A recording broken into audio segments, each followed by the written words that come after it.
ನಮಸ್ತೆ, ಎಜಿ ನ್ಯೂಸ್ಗೆ ಸ್ವಾಗತ.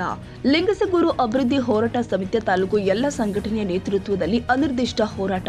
ತಾಲೂಕು ಕೃಷಿ ಉಪನಿರ್ದೇಶಕರ ಕಚೇರಿ 2 ಸ್ಥಳಾಂತರ ವಿರೋಧಿಸಿ ಕೃಷಿ ಕಚೇರಿ ಬಳಿ ಹಮ್ಮಿಕೊಂಡಿರುವ ರೈತರ ಅನಿರ್ದಿಷ್ಟ ಅವಧಿ ಮುಷ್ಕರ 13ನೇ ದಿನಕ್ಕೆ ಮುಂದುವರೆದಿದೆ. ರೈತ ಸಂಘಟನೆ ಹಾಗೂ ಹಸಿರು ಸೇನೆ ಜಿಲ್ಲಾಧ್ಯಕ್ಷರು ಆದ ಶಿವಪುತ್ರಗೌಡ ನಂದಿಹಾಳ್ ನೇತೃತ್ವದಲ್ಲಿ ಹಗಲು ಮತ್ತು ರಾತ್ರಿ ಧರಣಿ ಕುಳಿತಿದ್ದಾರೆ. ಈ ಸಂದರ್ಭದಲ್ಲಿ ಕೃಷಿ ಇಲಾಖೆ ಸ್ಥಳಾಂತರ ವಿರೋಧಿಸಿ ಉಪವಾಸ ಸತ್ಯಾಗ್ರಹ ಜರುಗಿದೆ.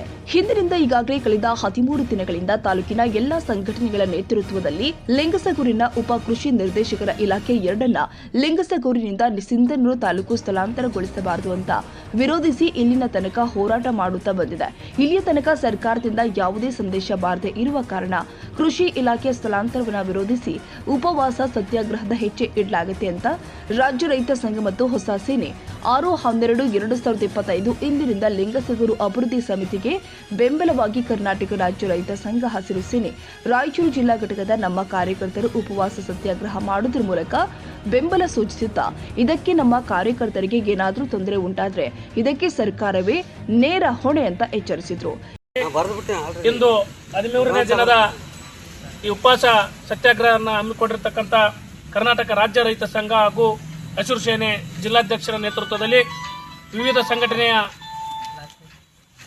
ನೇತೃತ್ವದಲ್ಲಿ ಈ ಒಂದು ಲಿಂಗಸಗೂರಿನ ಉಪವಿಭಾಗ ಕಾರ್ಯಾಲಯ ಕೃಷಿ ನಿರ್ದೇಶಕರ 2 ಕಚೇರಿ ಸಿಂಧನೂರಿಗೆ ಸ್ಥಳಾಂತರಗೊಂಡಿರುವ ಬೆನ್ನಲ್ಲಿ ಲಿಂಗಸಗೂರಿನಲ್ಲಿ ವಿಶೇಷವಾದ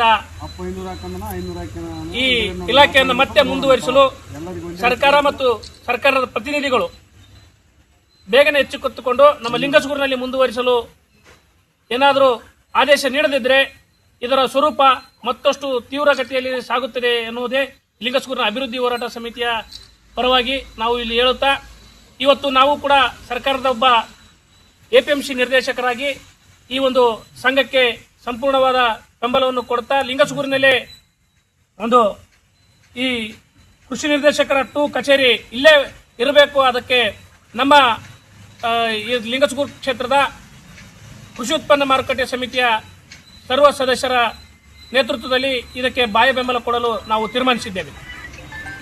ಈ ಸಂದರ್ಭದಲ್ಲಿ ಶಿವಪುತ್ರಗೌಡ ನಂದಿಹಾಳ್, ರುದ್ರಗೌಡ APMC ನಿರ್ದೇಶಕರು, ಶಾಂತಕುಮಾರ್ ಏಚನಾಳ, ಆನಂದ ಏಚನಾಳ, ಬಸವರಾಜ ಹನುಮನಗೌಡ, ಭೂಪೂರು ಸೇರಿ ಮತ್ತಿತರರು ಉಪಸ್ಥಿತರಿದ್ದರು. ಮಂದರೆಡ್ಡಪ್ಪ ಹೆಚ್ಚು ದೊಡ್ಡಮನಿ, ಎಜಿ ನ್ಯೂಸ್.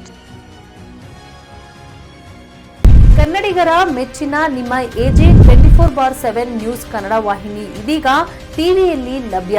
ವೇಳೆ ನೋಟಿಸ್ ಕೊಟ್ಟಿದ್ರೆ ವಾಪಸ್ ತಗೋತೀವಿ. ಇವತ್ತು ವಕ್ಫ್ ಪ್ರಾಪರ್ಟಿ ಅಂತೇಳಿ ಬರ್ತದೆ ಅಂತ ಹೇಳಿದ್ರೆ ರೈತರ ಬೀದಿಗೆ ಬಂದ್ರೆ ಏನ್ ಮಾಡ್ಬೇಕಾಗತ್ತೆ? ಯಾರು ವೋಟ್ ಹಾಕಲಿಲ್ಲ ಅಂದ್ರೆ ಗ್ಯಾರಂಟಿನೆಲ್ಲ ಸ್ಟಾಪ್ ಮಾಡ್ಬಿಡ್ತೀವಿ.